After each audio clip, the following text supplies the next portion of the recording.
Okay, thank you very much po sa inyong lahat. Mabuhay po tayong lahat. Ladies and gentlemen, Jackliner Bus Body number 18 mula Dalahican hanggang Cubao, Cabias. Dumaan lang sila sa sa turbina. At diretso na sila. Alam na this. Alam na this. Thank you very much. Geng geng! Guys, Joyan Montilla here. Nandito po tayo San Pablo Central Terminal. Kaya pag-uusapan muna natin. So, may something po. Ang inyong lingkod po. Kumusta na po kayong lahat? At bago natin i-upload yung dalawang magkasunod ng ating kumusta? Kumusta na tayo? So, eto. Kasi alam ko, may mga something kaya wag na muna ako pumunta sa mga iba kong mga pinsan dahil po sa may something talaga, may history talaga.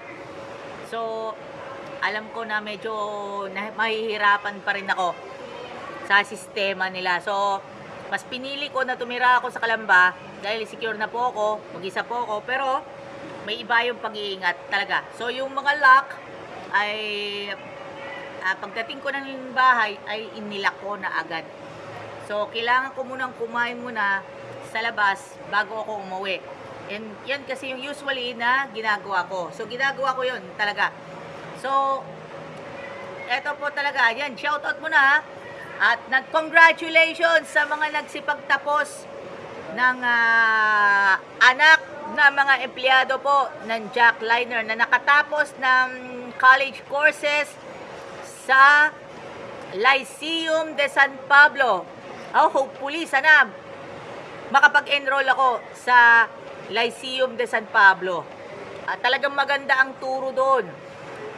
Pwede mong magsabi ka ng hindi ka papasok ng Sabado. Pwede, advisable na yun. Pwede.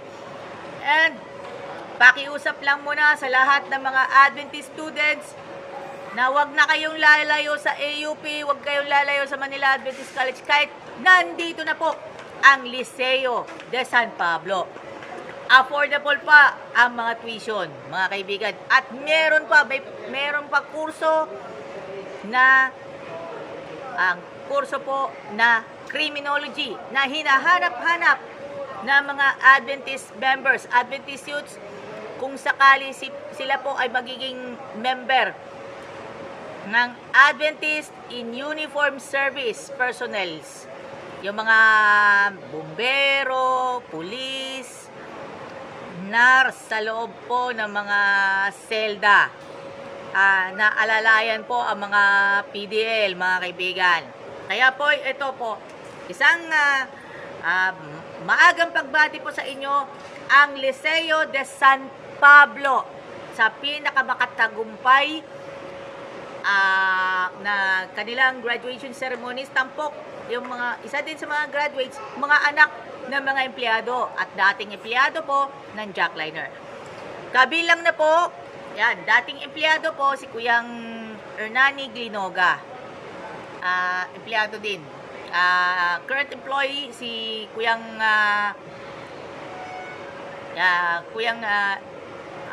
July Basong.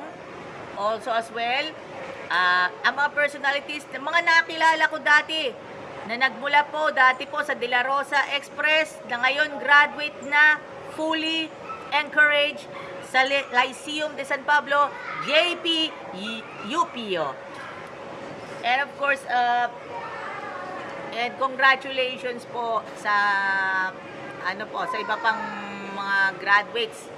Kahit man lang po, dalawa po sa kanila sa Lyceum de San Pablo ay ang mga anak ng mga empleyado po ng Jackliner, including kay sa anak ni Kuyang July Basong.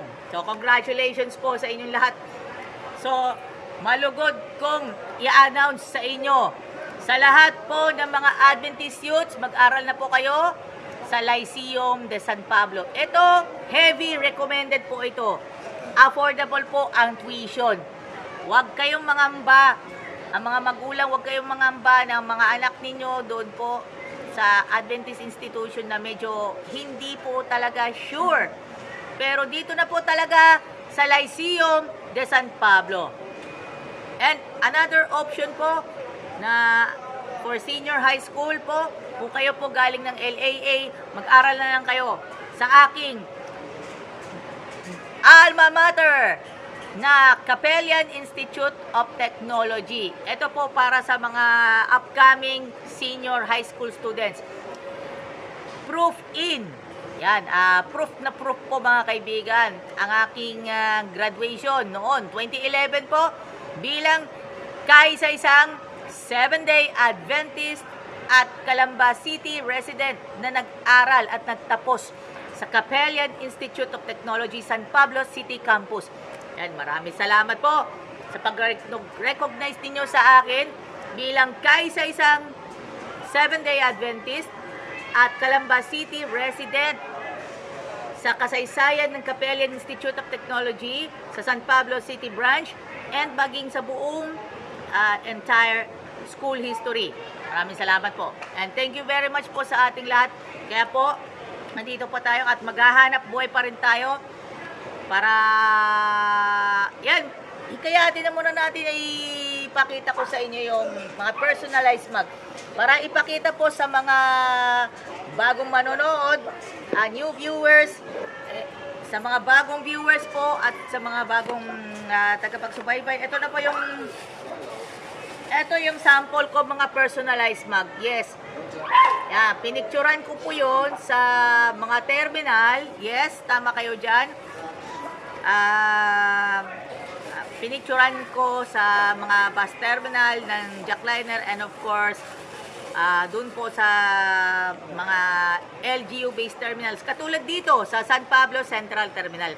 Yan, shoutout muna kay Kuyang Roel Visara at kay Marvin Carinan. Next time na po ako sasakay sa inyo.